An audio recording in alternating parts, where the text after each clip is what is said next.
Hello and welcome to the skating lesson. I'm Dave Lees. And I'm Jonathan Byer, and my favorite, tallest lady skater is here. I have always loved Polina Edmunds, so thank you so much for joining us. Of course, of course. Well, Polina, I think we just have to start. What the heck do you make of what we watched today? I felt like we were living in a dystopian novel. By the end of it, I thought that it felt like the end times, watching the end of Valieva's performance until the press conference. What was your reaction?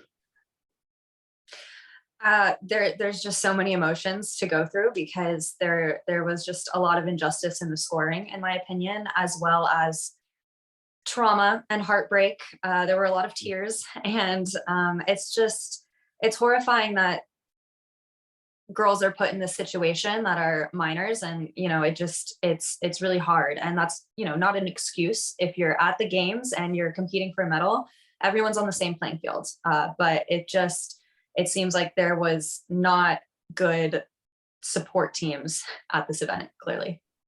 Yeah, I still can't believe that Anna Shcherbakova won the Olympics, and it looked like it was 5 to 7 minutes before anyone actually went over to congratulate her. And she looked just lost after winning it was very bizarre to see. Nothing new. Yeah, I mean, it was fascinating because also in the press conference, she said her emotion from all of this was one of emptiness.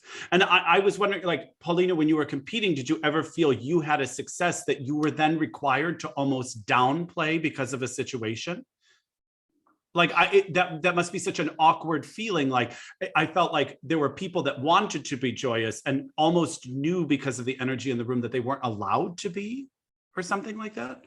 Yeah, I mean, the closest experience I have to that would be my Four Continents win in 2015, where I won, and it was, an amazing moment for me, but there were skaters who were also expected to win. And so, you don't want to rub it in anyone's faces or act like an airhead. You want to take it graciously and know that at the end of the day, judging is subjective. So I won today, but that doesn't mean I win tomorrow. Mm-hmm. Well, I don't know if you knew, did you pick up that when Eteri finally congratulated Shcherbakova, she hadn't been in the kiss and cry with her because she was getting Kamila Valieva ready. Her initial question to her is, why didn't you do the quad lutz? And the girl won the Olympics. I was stunned. To be honest, I just don't know what's going on with this entire, coaching situation. It just seems really off. And, there's a lot of reasons for that, but it's really disappointing to watch. Well, you made headlines earlier this week when you talked about something that happened at the Junior Grand Prix final. And for those who didn't know your podcast, it's about 22 minutes into your latest episode that you had done as of the other day. Can you talk us through what you saw happen in a locker room? Obviously, you were young at the time, but your mom was there and present. And talk us through what you actually saw. Yeah, so my first time competing against the really strong Russian junior women was in 2013 at the Junior Grand Prix final in Fukuoka. So I went into that event as a favorite to podium because I had 2 gold medals on the Junior Grand Prix already. And when I was in the locker room before one of the practices, their coaches had left the locker room and the girls were just, tying their skates, giggling, laughing with each other, talking. And my mom and I were also in the locker room as I was getting ready. And before getting on the ice, like in that 5-minute period, they all pulled out these little bottles and they were like little droppers. So they were dropping some type of liquid into their mouths and they were giggling about it and just saying, like, one was saying, oh, my doctor, says that I can't swallow this. And the other ones were like, oh, mine says it's fine. Didn't know what was going on. Me and my mom were like, this is weird. But we didn't really think too much of it because they were doing triple lutz, triple toes. I was doing triple lutz, triple toes. We didn't really think that there was a huge flag until on that practice, we step on the ice and within the first minute, these girls are ripping triple lutz, triple toes, triple flip, triple toes. And me as a young athlete as well, I'm a year or two older than them. They were 13. I was 15. It took me a good, 10, 15 minutes to really properly warm up, get my organs and my body ready for the physical moment to be ripping my own triple lutz, triple toes without burning out too early in a practice, because it's a 30 to 40 minute practice. You don't want to expend too much energy at the beginning. You can't tire yourself out at competition. And so to see these girls work so intensely for the full 40-minute practice, it was strange. I've never seen anybody rip out a triple S triple toe within the first 30 seconds to a minute of stepping on a practice session, even in a 6-minute warm-up. And so that's kind of the first time a flag was raised to me and my coaching team about what was going on. But even at that time, I was still performing the most technically difficult programs with 2 triple combinations. And they were doing only one with a double axel triple toe or an easier triple. So didn't know what was going on there, but within the last 8 years, it seems like something fishy has been going on. And just to clarify, Polina, because a lot of people seem confused how a medication or some sort of drug can enhance the performance of a figure skater. But it's like you're saying, it may not even be in the program itself, but as we've been trying to point out, it happens in the training. It allows them to maximize all this training time, train longer, all that sort of stuff.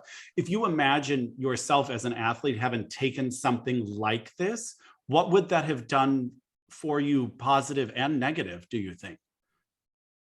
Yeah, totally. So I think one of the most painful things for me to hear right now is people commenting about how a skater doesn't need drugs. You know, they're so good and they're so talented. They never needed it. What skating doping is not the same as something like strength steroids that you would see in like baseball or something like that. Skating doping is endurance doping. And so with the heart medication that Kamila was found on, as well as other medications that have been talked about before, meldonium, which 17% of Russian athletes have been on. Eteri has talked about how her team was on it. Many Russian skaters have talked about before it was banned, they were using it. It increases oxygen flow, blood flow to parts of your body, and it helps you with stamina and endurance. And so we're always hearing all this stuff about how the training camps that Eteri has, her students are working for so many hours and they're training so intensely, and they're doing 1,000,000 reps essentially. That's not normal for a human body that is natural. You can't burn out a skater. You can't have them work for so many hours doing so many repetitions at such a difficult and dangerous level of something like quads or triple axels. And so what this type of drug would do if you're on it long term is it gives you more hours to work.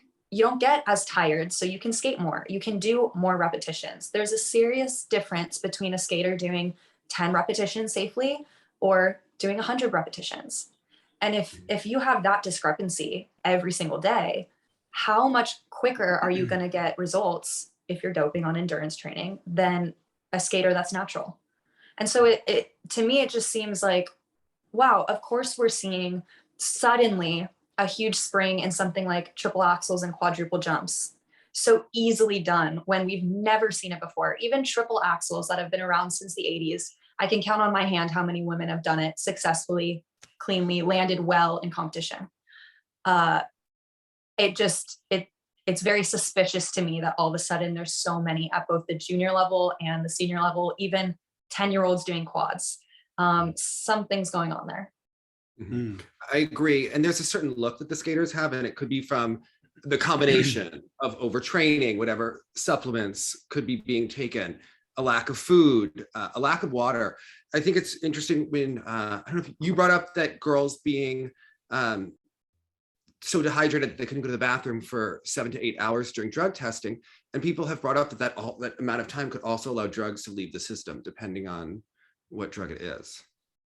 Yes, which is also extremely fishy to me, because as an athlete who has done so many drug tests throughout her career and has been randomly found by doping agencies at different parts of my everyday life, because we have to submit our daily schedules, you don't want to be sitting there for 2 hours, 3 hours, 4 hours, waiting for your drug test to be over. You have things to do during your day. And also, even if you have to wait, I can understand maybe 2 hours. And in that time, you're chugging water left and right to get the test to happen. So if there's athletes that are taking 7 to 8 hours to successfully complete a blood test, or sorry, not a blood test, but a urine test, it strikes me as very odd, especially if all these skaters have claimed that they don't drink water during practices and they're not allowed to drink water. If they even drank one water bottle in a period of an hour after not being able to drink water, they would have to go to the bathroom immediately. Like it just, something is very odd. And I've thought this for a long time. And it's really unfortunate that this whole scandal has brought it to light. But at the same time, I think it's important that it is, especially during an Olympic Games where it's getting the most coverage, because we need something to change. And, you know, hopefully this magnitude of the situation is going to bring that. Yeah, I thought it was really interesting to read about the xenon gas. That was new this week. I hadn't heard about that drug. I mean, I had heard about cardiac glycosides, which is pretty much what TMZ is, over a year ago. I mean, we've heard about Lupron, we've heard about meldonium, and Eteri actually said in her interview about meldonium being injected. And then I was reading Grigory Rodchenkov's book, and he was talking about how you never want to take capsules or pills. You always want to take something that's already a liquid or already dissolved to put it into the mouth. He did talk about droppers under the tongue. Just very, very strange. And WADA doesn't have tests for all of these things. So I think there is something really fishy about that 8-hour period after. Have you ever seen the video when Anna Shcherbakova, and it looked like she was doing smelling salts, but now you have to wonder what that really was before she skated at the Nationals?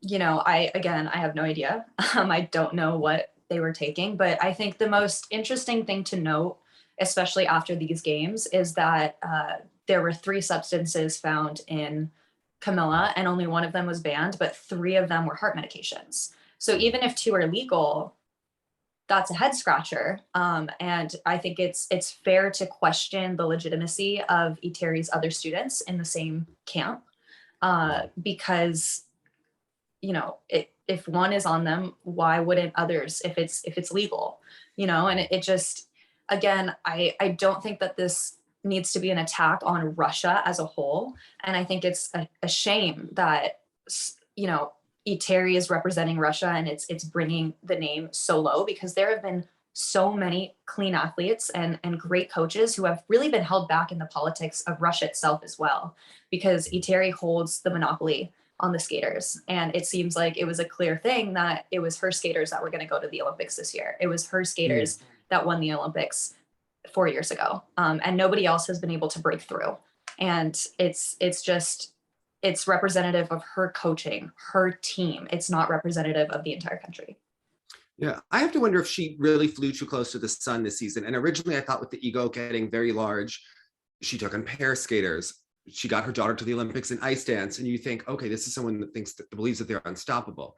So to then see, and I talked to several coaches who were in Beijing for the Olympics, and they said that when the results came out, the coaches, including Eteri, were cheering and high-fiving, that it was very distressing to other people to see that this was a failed doping test and they're cheering as though they won a war or a competition or something along those lines, instead of having, you know, shame or humility about this.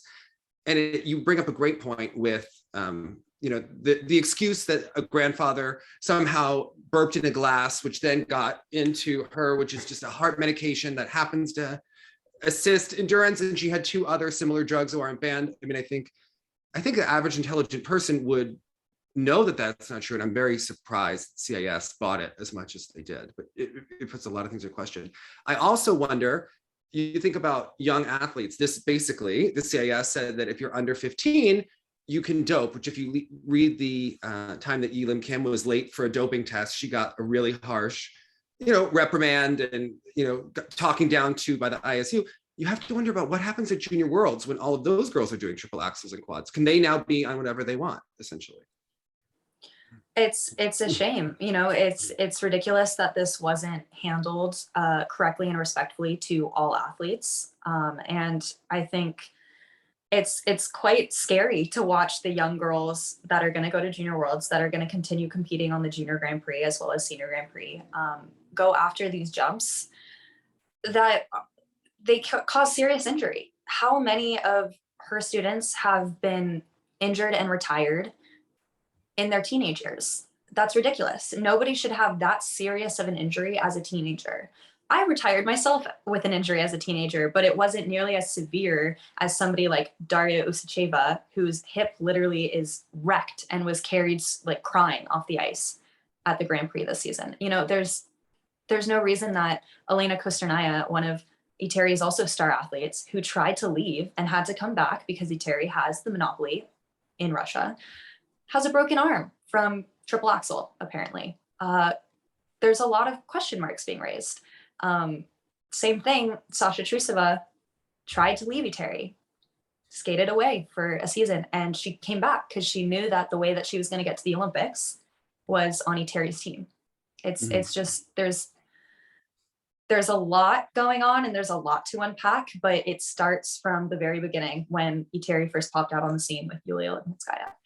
And I think you make an excellent point, because unfortunately for a lot of the news outlets in North America, specifically, Valieva is the face of this story. And it's unfortunate because everyone's focused on her, as opposed to the fact that it's obviously the team around her, and the team around her does, as you mentioned, have other skaters here that somehow seem to be avoiding any sort of speculation from the mainstream media. And it does seem systematic, at least within this school, because I'm curious to get your thoughts also. It seemed like all of their success has come in spite of their material and their technique, because also, as someone who does not do triples and has never been able to do a triple, I look at their technique and understand that something about it seems unconventional compared to all of the other skaters that I sort of respond to. So the fact that then this technique was what grew all of these consistent skaters that could do these outrageous elements was always baffling to me as an outsider. Do you find their technique different than others? Absolutely. And I think it's also important to note that a lot of Eteri's top students, she did not teach them technique since they were doing singles. They came to her with triples already. As far as the quads go, maybe they learned the quads with Eteri. There's wrong technique that's not penalized. And it's really disappointing to watch, because you see somebody like Sasha Trusova landing a quad flip outside edge. That's an incorrect edge. It shouldn't even be counted as a flip. And it's not penalized. And they didn't give her an edge call. They gave her an exclamation point, which doesn't even detract from the base value of the points. Same thing, Anna Shcherbakova with her tap, her free leg. It completely bends in an aesthetic position, and she hammers her toe into the ice, and it's not calm. She's using her upper body, all these extra muscles to jump. Same with Kamila and all of her combinations. She's having major wiggles and back forward leaning. So is Sasha Trusova. Sasha Trusova's quadlets and triplets, she has major pre-rotation on the tap. She's doing at least half to 3/4, almost a full turn on the ice before she lifts off into the air. None of this is penalized. None of this has been talked about in skating, like widespread. You know, stuff is starting to come out now here and there, but everyone's celebrating it. Everyone's celebrating the technique and the accomplishment. And to me, that's just wrong, because it's incorrect. It's not setting a good precedent for the value and the integrity of classic technique in our sport. And that's the technique that's going to start bringing injury, because everybody is jerking their body and trying to twist rather than really jump. It's interesting because Medvedeva can no longer jump. She said that she can no longer twist her back, and you have to wonder about her technique all those years. Also with Trusova, I want to get your take on her landings, because it seems this year she's just let herself flop over, even on her triples in the short program, and she warms them up like that, so they're not an error. What's your take on her actual landing of the jumps? I think that the technique is just off where she breaks when she lands. She needs to keep her back straight.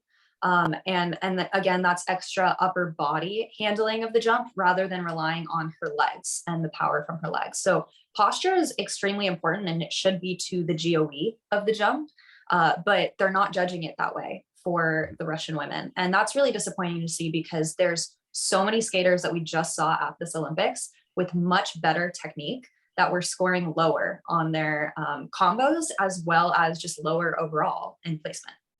Who were some of the, sorry, Dave, I didn't mean to interrupt. Who were some of the sort of purer jumper technicians that you saw here, that you were like, ah, yes, this is a jump technique that I appreciate and I enjoy? Well, somebody who is actually my favorite is Yelim Kim. I thought she was massively underscored here at the Olympics. And I actually think these are her best performances of the season. She was showing much better components and performance during her program. The only thing I'll say is she definitely has a little bit of an issue sometimes with her triple Lutz edge. But even so, I was watching her edges, and to me, it seems like she goes flat right on the takeoff of the jump, which they call. And yes, they should call it, but she should not be marked under somebody like even Mariah Bell has a very, very clear inside edge triple Lutz. It's much more insided. And the fact that Yalen was scored under is ridiculous. I also think Wakaba has great technique. Also some edge problems here and there, but her technique is great. So is Kaori's. Perfect triple flip, triple toe in the middle of her program. Perfect. And it just, to see technique like that be valued less than the technique of the Russians is just so dishonest. And it's just a crime to the athletes who are truly doing it correctly. We're talking about components. Trusova got a 71 for components here. And I was watching her program and I couldn't justify giving her a 6.5 for that free skate for above anything. And that's not to take away of her technical elements, but she didn't have a program as far as I was concerned. What's your take on that? I mean, to me, her face was blank the entire program. She had less choreographic intention even than usual from my perspective. Yeah, so you could see she was completely focusing on the technical. There was no artistic at all. Like you said, her face was completely blank. She was doing arm movements, but she wasn't attached to the choreography. She wasn't feeling it or performing it in any way. She was just going jump after jump after jump. And even those jumps were not great. The only good quad that she did in this program was the quad sow cow. Yes, she did 5 quads. First quad, flip, outside edge. That's wrong. Next quad, quad sow, good, she landed it. Next quad toe, flipped out of it, that's a mistake. The 2 quad lutzes, major pre-rotation. Again, the program is so applauded. There was even a double axel triple toe in there that she kind of spun out of. And you can see the inconsistency in the judging scores and even that, because there were -1s, 0s, +1s, +2s. Like there was such a weird range. There was even a +4 or a -4, one of those. Like either way, it just the US went -4 on it, while other people are giving it a +1. It's like they have been given different instructions, these judges, than everyone else. And as I mean, there's this Azerbaijani judge who used to represent Ukraine and gave Plushenko's a lot of like 6 O's for artistic merits. We'll just leave it at that. But he's giving Trusova a 9.75 for skating skills. And you're basically telling the world that you think these are the skating skills everyone should strive for. And that's where the messaging gets so confused to me, because then of course Trusova was confused. Why would they change anything about their programs or their approach? Because there's no reason to. They've been told it's fine. And then you see someone really, really, I'm trying to think of the right terminology, working so hard is what I'll say, to refine their technique and finesse their choreography, but to what end? If it doesn't count any, then everyone's going to throw it out. And then we're left with a sport no one wants to watch, in my opinion. Exactly. And that's the real problem here. Everyone wants to say, let's raise the age limit. That's going to get rid of the problem. Corruption is going to happen at every problem unless at every stage and age of your life, unless you fix the root of the problem. And that is the judging system. It's not about age. If judging was fair, none of this would be happening. They wouldn't be scored as highly as they have in the last 4 years, because there's a serious lack of artistic component. There are no skating skills. There is no presentation. Their choreography is seriously lacking. Do you want to see great skating skills? One of the best programs that I saw at this Olympics in terms of amazing turns, the entire program, toe steps, extension, beautiful aesthetic presentation, while intricacy, the entire program. That was Olga Mikatina, who was also underscored. She had a few technical mistakes, of course, but in terms of real skating skills, she is the skater that should be scoring the highest. And seeing someone like Trusova, it's so blatantly wrong. And of course, like you said, the skaters are going to be expecting something that's dishonest because that's the way that they've been scored. So of course, right. Trusova is really upset to be in second. She did 5 quads. Anna did 2. Trusova did 5 quads. In her head, how can that not win? And if they had been scoring her appropriately all this time, this wouldn't be so dramatic and this wouldn't be so upsetting for her. And I think that's where emotional abuse in skating really comes from, is the judging system. And it hurts skaters that are underscored. There's so many skaters here that were seriously underscored and are not getting the marks or the recognition that they deserve. And then there's skaters that are overscored, like Sasha, who is now extremely upset to be silver. It's like the biggest loss in her life. Remember, second place is the first to lose. She's a competitor.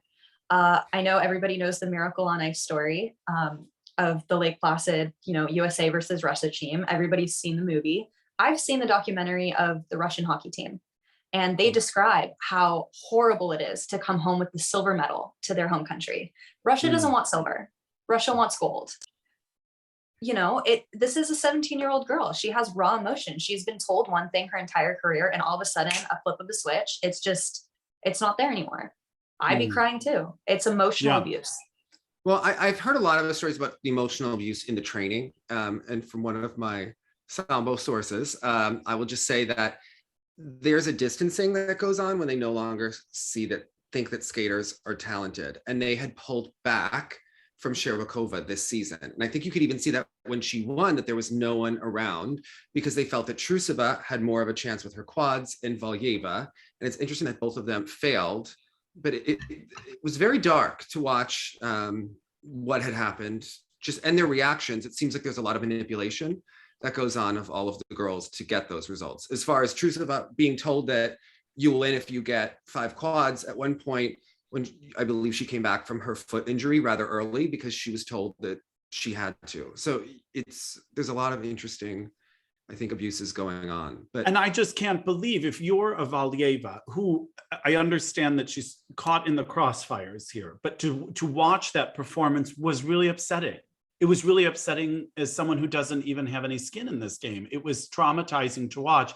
And you just see a young woman struggling who needs a hug, in my opinion. Then she gets off the ice and Eteri's laying in on her, like, why did you let it go? Why did you give up after the axel? Why didn't you fight? And I thought, what world is this that she just doesn't hug this girl and say it's going to be okay? If this is the show you're giving, what's happening behind closed doors? She continues to shock me, this woman in this camp. Just when I think I've seen it all, to see that sort of behavior. I always think it's strange when a skater struggles, especially on a stage as big as the Olympics, the coach's way to handle it when they come off the ice. Like, after a tough skate, I don't know I'd be ready for corrections.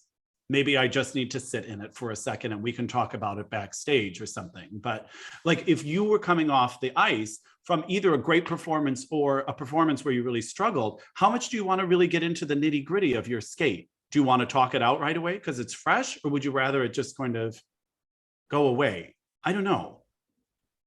Well, I think for every skater, you're really emotional and you can't even process what's going on when you're stepping off the ice, which you can see even the difference in when Karen stepped off the ice and she didn't have a great skate, technically. And Tammy said, hey, don't cry. You're on camera, sister. Let's do this in the back room. Just take it graciously. Like, it's not a big deal. You're at the Olympics. You can completely see the lack of protection for a skater like Kamila when she steps off the ice like this. She is the poster child of cheating and doping at the Olympics. There has been no protection from her. She should have been yanked immediately as soon as the failed test happened. Her federation failed to do that. It was Rusada who lifted the ban within one day. And they just threw her in. They threw her to the wolves. And she is really lucky that there's no audience there. Because imagine what would happen in a full crowd like that. They would have been booing before, after, and during her skate. That would have been even more traumatizing. And it's already so traumatizing for a 15-year-old girl. Her coaches are not protecting her whatsoever. They're berating her for her skate when she's in the middle of, I can't even imagine how hard mentally it would be to cope with both accusations like that, regardless of whether or not she feels it was true or what or this. It is a huge deal, and it is a huge no-no and everything. And it's heartbreaking to see that the coach is more interested in the medals and, her other skaters who are going to end up on the podium, rather than shielding her skater, her top athlete of the last year, who's won every single thing. And I think that speaks volumes onto who this coaching team is. I find it interesting, the Russian narrative, obviously they have the opposite view, and my coach was saying this to me today, is that, the media has really destroyed her. And I find that really misplaced, because it's her coaches and the adults in her life, I believe, that really destroyed her, and they put her into the lion's den, right, in the Olympics. And it seemed like they had her go on practice defiantly in front of the cameras and put on a show, walking through the mixed zone with the hood over her head. Where were her coaches there? They could have been there. There were a lot of very strange things happening this week that I believe got to her. Absolutely. I don't deny that the media circus is a huge proponent of how traumatizing this experience is for her. But at the end of the day, I also recognize, for Russia, for any country that's getting attacked in this way, they're going to have their own series of, propaganda and, it's the dirty journalists from all over the world that are attacking our strong skater. I get it. I really do. And that's why I really do want to express that I don't think that it's all Russian athletes. And I don't blame any of these young minors. I blame the coaching team, and there's been evidence of foul play. And at the end of the day, she tested positive for a banned substance. Everyone has a right to react to it, especially the clean athletes who are there competing against her right now. And regardless of even the banned substance, it's already been revealed that she was on 2 other heart medications as a 15-year-old girl that has been talked about improving stamina, improving endurance, and helping her blood and oxygen flow. It's just not fair. How early do you think it starts? Because one of the things is, my coach said to me, give Karen Chen a bag full of pills, she wouldn't do any better. She wouldn't have a quad. But my opinion, seeing the quads that we see at the young age, I would have to wonder if it starts around age 10. I mean, at what point do they really start getting this advantage day after day? I don't train in Russia. I don't work with this coaching team. So I have no idea in terms of the process, but I can say it is extremely fishy to see an 8-year-old doing a triple Lutz, an 8-year-old with pre-rotation, nonetheless, as well as there have been videos of 10-year-olds doing quads in Russia. As an athlete who's also been skating since the age of 2, who has trained in a Russian style camp that my mother created for me. My mother trained in college. She was taught by Mishin. She has that Russian education. She's given me the same exercises, the same package in terms of, we're giving you all these coaches that are going to specialize in different areas for you. We're going to give you gymnastic classes for strength. We're going to give you ballet dances for danceability. We're going to give you flexibility classes, strength and conditioning classes. All that was provided for me. And in my natural status, every year I learned a new element. And it took time because I was tiny. I have the same Russian physique that those girls have. We're skinny, we're lean, we're not as stocky and athletically built. Children have a certain amount of muscle capability, and they also have a certain amount of training hours that they can be productive that doesn't lead to injury. I do not believe that a 10-year-old could be strong enough physically, naturally, to do a quad, no matter how much they trained. And if they're really able to train that many hours to get a quad, something is off, because it would burn a kid out. And I say that as an athlete who also went to the Olympics at age 15 and had the highest technical difficulty at that time, which was 2 triple triples. Yeah. Well, you were talking a little bit about, how the Russian athletes are scored and how Trusova was getting higher marks. I wonder, were you aware when you competed how much Yulia Vinitskaya's marks rose in a short amount of time? There were graphs at the time that showed between October and February, she went from a 7 to a 9.5, 9.75. And then you even look at the GOE that she pulled in the Olympic team event, and at the time was at a +3, but there were a lot of +2s and +3s for jumps that maybe were a base value. I mean, what was your take on that? And do you think they're still getting that kind of a boost from the judges?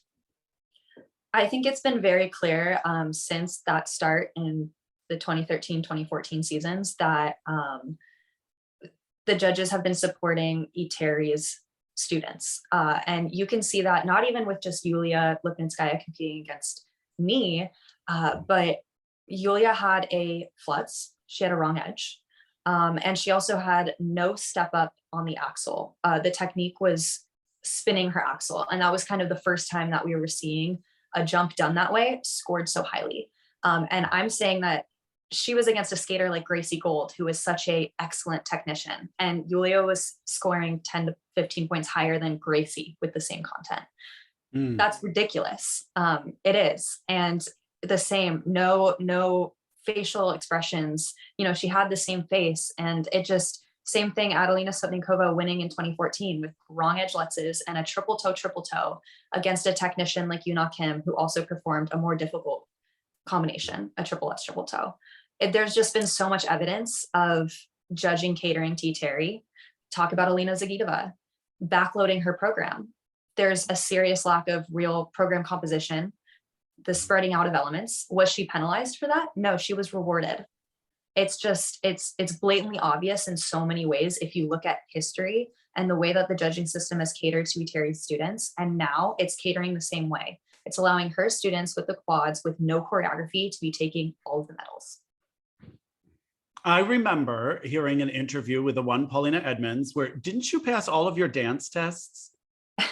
I did, yes. I'm gonna guess that may not be happening with these particular Russian skaters that we're talking about. You know what I mean? I don't know that the emphasis is put on edges and presentation and things like that, and that's where you lose the sort of the fans a little bit. Like, again, as someone who has not done triples, the minute this Eteri invasion sort of happened in ladies skating, I lost the sport that I enjoyed following.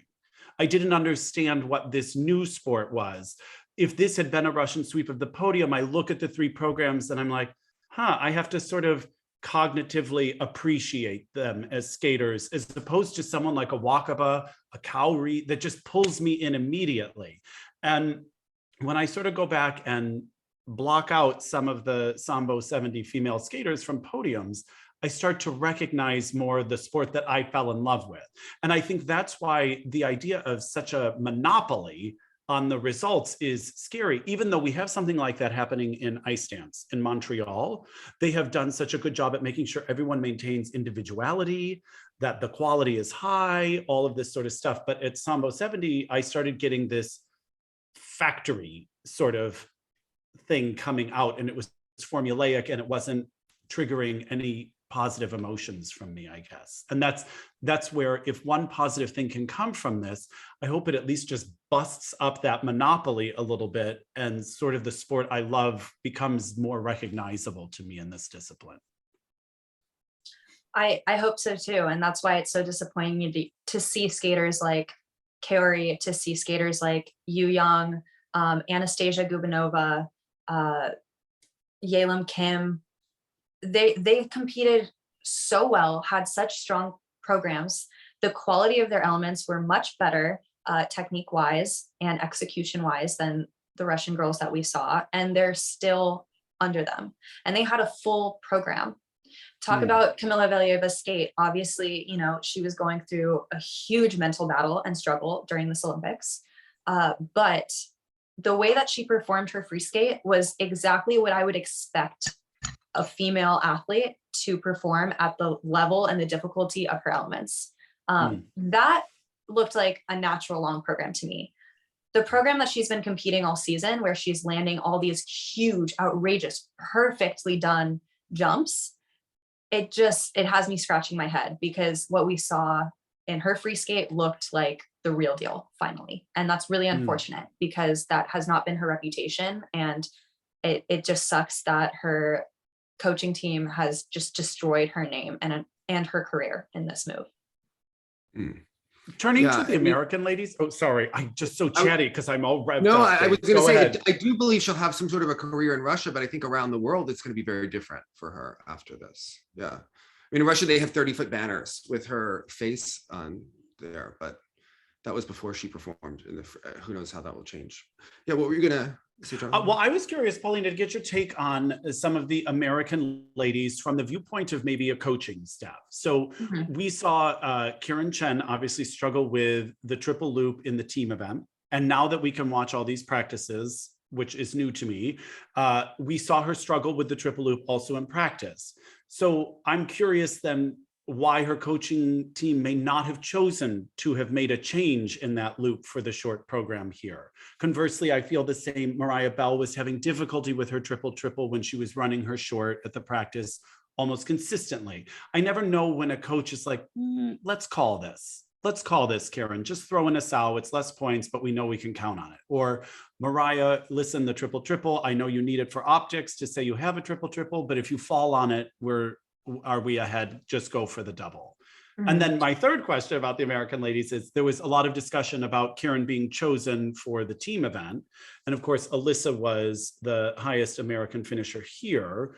Would you have put Alyssa in the team event? Or, I mean, I kind of understood why the Federation may have had reservations after nationals, but just curious who you might have selected for that.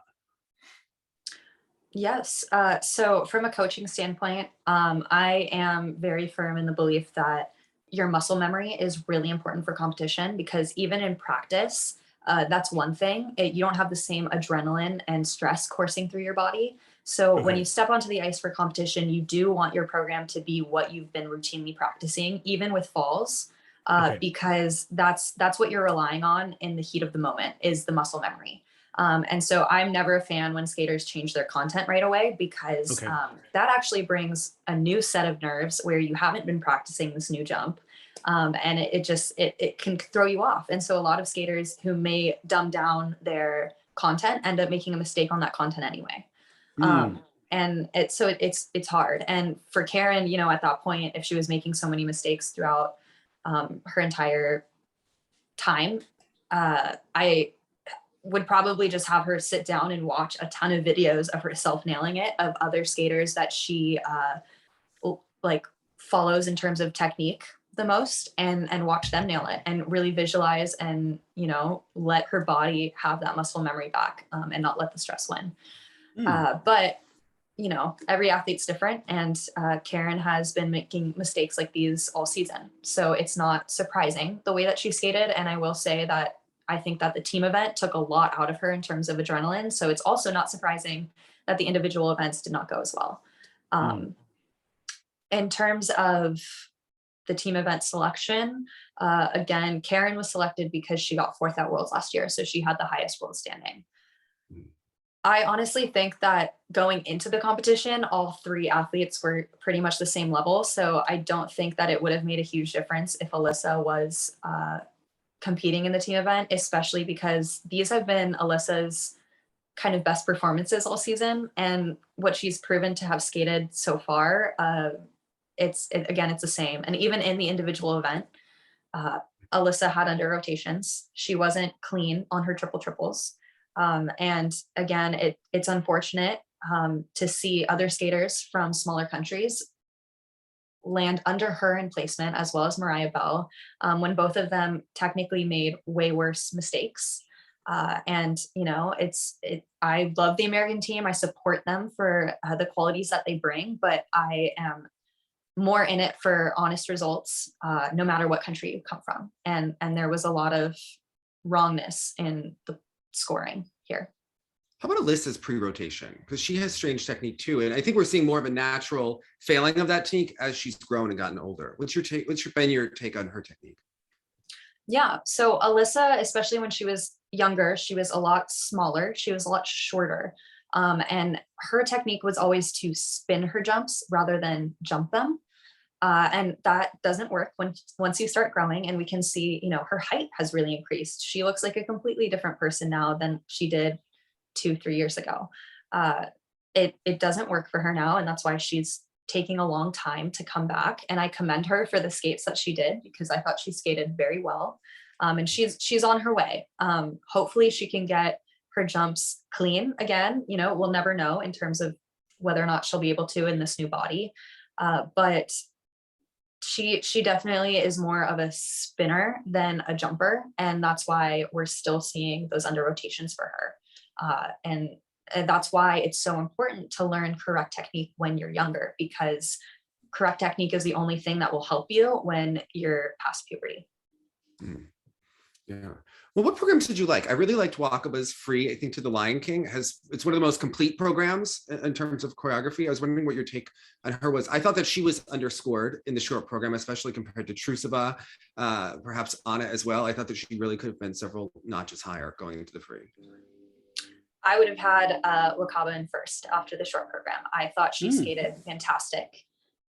Triple axel, boom. Only woman to land it in the individual event. Kamila flipped out and somehow was still 10 points ahead of Wakaba. That was just wrong.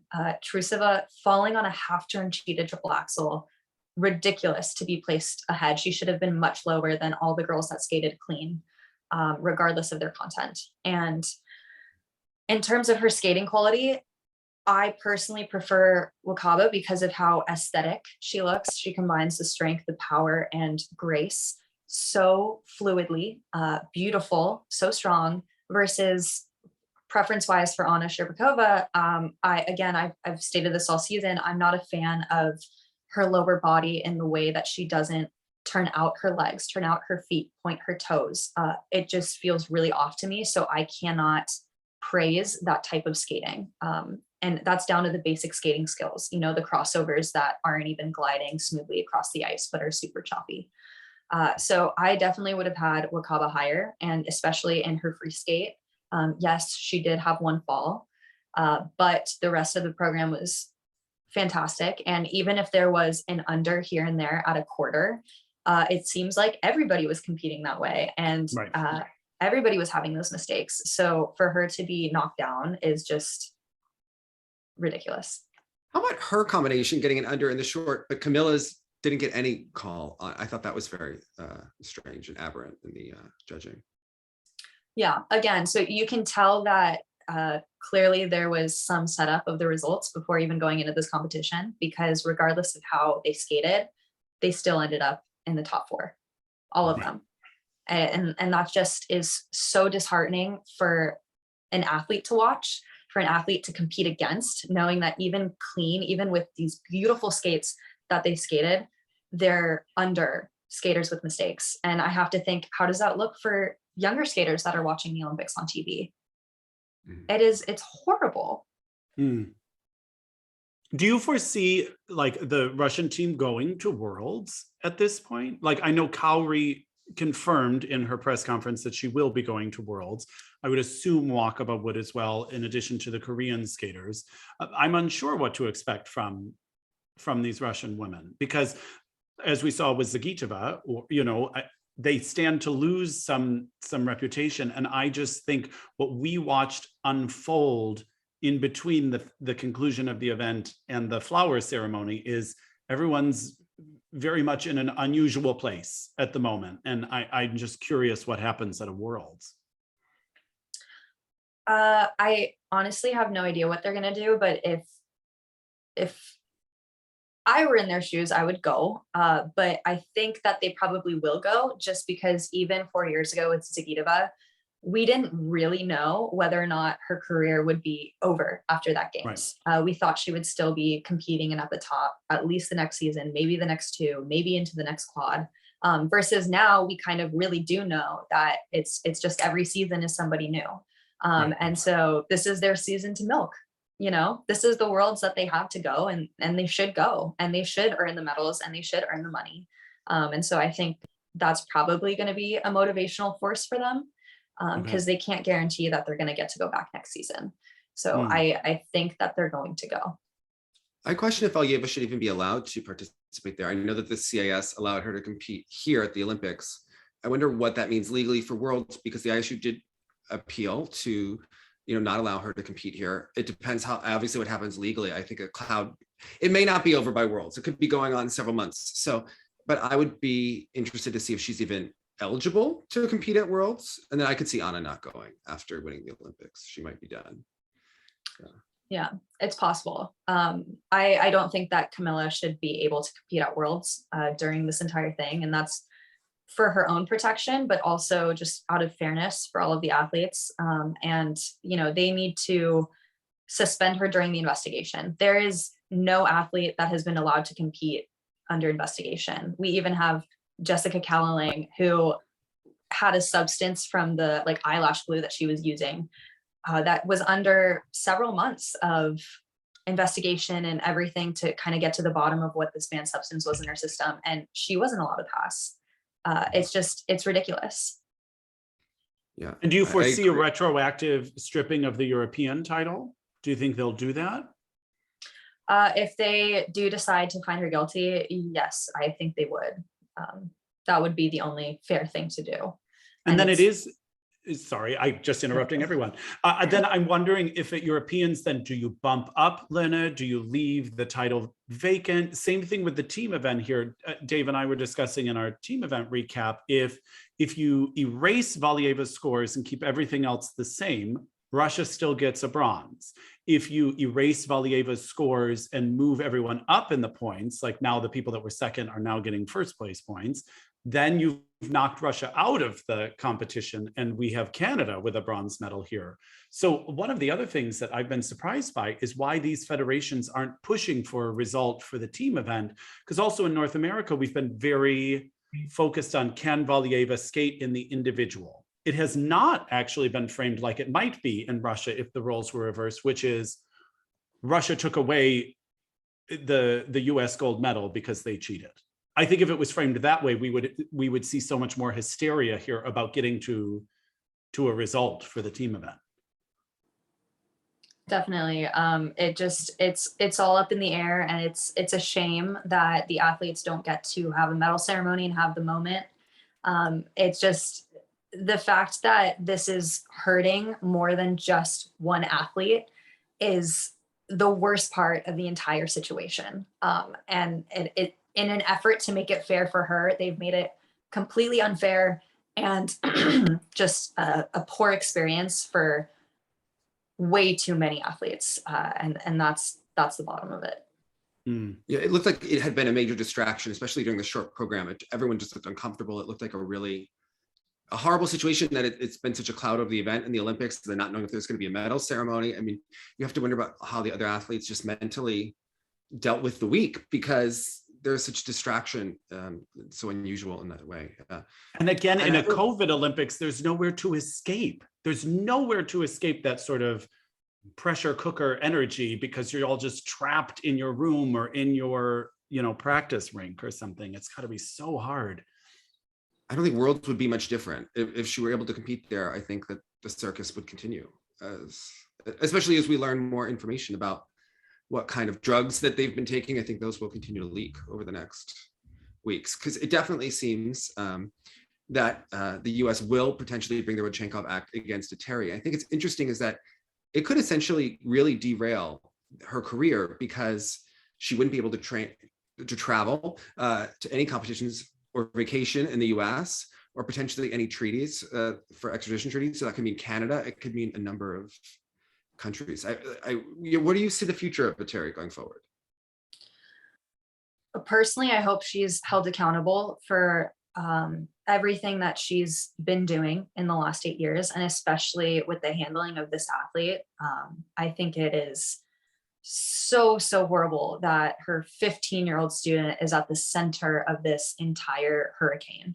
And again, the fact that the adults are not stepping up and taking care of the situation or being honest and admitting it is super shameful.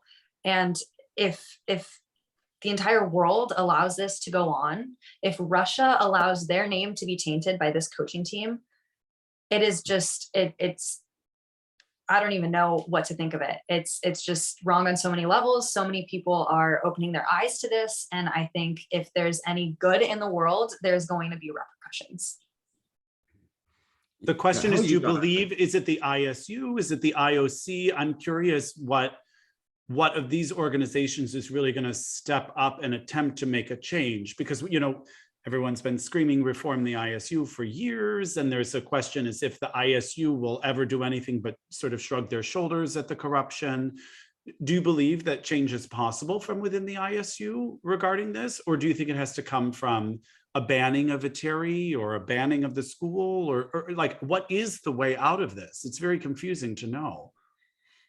Well, I think that if it gets proven that Eteri's team gave their 15-year-olds banned substance heart medication, she should absolutely be banned from the sport. That's ridiculous.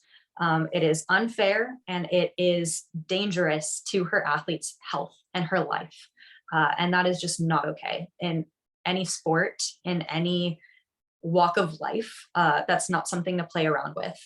And I, have to say, in terms of the ISU, there needs to be a major overhaul in the judging system and the way that they've been handling women's skating. And there's a lot of limitations that they can place. There's a lot of protections that they can place for their young athletes that are going and risking it all for the technical. It is so horrible that we've had so many clean athletes try to keep up with this, technical move, and they've been injured. They've been left out of the season, left out of their Olympics. Super strong skaters that, I've just been trying to follow the progress that the sport has been happening at the expense of their health. And if the ISU does not choose to make a change within the judging system in terms of fairness and honesty in the components, and judging them properly for all of the technical errors that they have with wrong edges, with pre-rotations, we're just going to keep seeing the same thing happen. And it's only going to get worse because you have a lot of clean athletes that are now going for triples, axles, and quads from a very young age. And it's just going to bring way more harm than good if there's not limitations placed. Yeah, I certainly hope that they investigate the assistant coaches as well, because if they don't, Eteri could still coach them, from Moscow, and then have the assistants go to competition. I don't think that would solve the problem at all. Well, what were both of your favorite moment of the event? I have to say, for me, I thought that Kaori's performance and her reaction afterwards, to me, that felt like the one gold medal of the event. Even though it was a bronze medal, she seemed to be the one person that had a real Olympic moment and had real joy afterwards. So I thought that was the bright spot of today. How about you both? Totally. I'll let Polina go. Yeah. Yeah. I actually teared up when Kaori got off the ice after the short program and hugged her coach. And then when she saw her score and that she was in third, and she had to cover her face because she was so emotional, I was like, that's what the Olympics is. And that is a skate to be so proud of and to be well deserved rewarded for. And so definitely she has been a very bright light in the Olympics. And I also felt that Young Yu's performance, Yelim Kim's performance, Anastasia Gubanova's performances, theirs were so special to watch too, because of how well they skated. They peaked at the Olympics. They've been making mistakes throughout the season, and now they had the skates that they've been dreaming of at an Olympic Games. That made me really, really happy to see, especially because of the combined artistry, but also the technical difficulty. They were nailing their triples, and that's true clean sport right there. I'm going to say in the victory lap, if you will, I saw, two very downtrodden ladies skate past, and then you saw Kaori just behind, kind of skipping with her medal. And I was like, thank you. That's like the one emotion I really love about the Olympics. Thank you for allowing me to feel it, even if it's for a brief moment. But also Wakava. Yeah. I love the idea that you cannot spell Wakava without 3 A's. Triple axel joke. But I just love that she did it in both the short and the free. And like, just again, like a nice feel good moment at a time I needed to feel good as a viewer. So I was really thrilled for both Kaori and Wakava for sure. Yeah, and she's had a rough couple of years to really put it together for the right season. So, well, we want to know what everyone else's favorite moment of the event were. So please leave that in the comments, and we'll see you next time. Hold an edge and look sexy. Bye, guys.